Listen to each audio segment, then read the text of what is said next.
బాగున్నారా? నేను విశ్వదేవి happy channel స్వాగతం. మీ అందరికీ నమస్కారం. అయితే మనం ఎప్పుడు కూడా ధర్మసత్రంలో ఇమిడేటటువంటి కోరికలు ఈశ్వరుని కోరితే అవి మనం అడిగినప్పుడు ధర్మసత్రంలో వేసి చూస్తాడు నారాయణుడు. అది ధర్మబద్ధమైనటువంటి కోరికలు అయితే మనకు తప్పక ఇస్తాడు.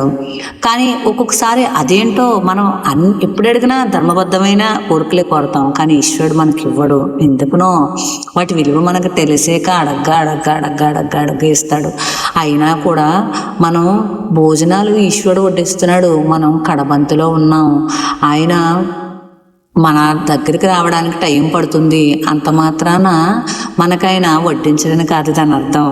అయితే ఆయన అక్కడి నుంచి పెట్టుకుంటూ వస్తున్నాడు, మన దగ్గర రావడానికి కొంచెం సమయం పడుతుంది. మనం ఓర్పుతో ఉండాలి, మనం వేచి చూడాల్సిన పరిస్థితి ఉంది. స్వామివారు వస్తారు, మన ధర్మబద్ధమైనటువంటి కోరికలు నెరవేరుస్తారు.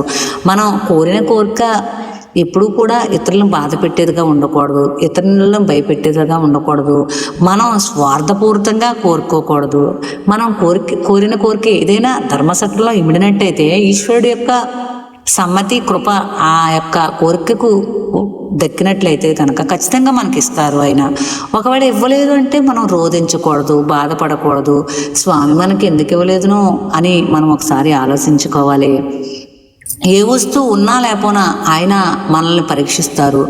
ఈ కోరిక తీరిస్తేనే నేను ఈమెకు స్వామినా అని ఆయన కూడా మనల్ని ఆలోచిస్తూ ఉంటారు. ఎందుకంటే మనకి ఎగ్జామ్స్లో ఎలాగైతే మార్కులు ఉత్తీర్ణత ఎంతవరకు ఉంటుందంటారు కదా, అలాగే ఈశ్వరుడు కూడా ఇది ఆగుతుందా లేదా, నన్ను పూజించడం ఆపేస్తుందా, నన్ను స్తుతించడం ఆపేస్తుందా, నా నామం ఉచ్చరించడం మానేస్తుందా అని ఆయన మనల్ని పరీక్షిస్తారు. ఆ పరీక్షకు మనం గెలవాలి, స్వామి కృపకు పాత్రలు అవ్వాలి. ధర్మశక్తుల్లో ఇవిడేటువంటి కోరికలు తప్పక తీరుస్తారు. మన దగ్గర రావడానికి టైం పడుతుంది. ఇది మీకు నిజమేనని అనిపిస్తే మా ఈ హ్యాపీ ఛానల్ లైక్ చేయండి, షేర్ చేయండి. బాయ్.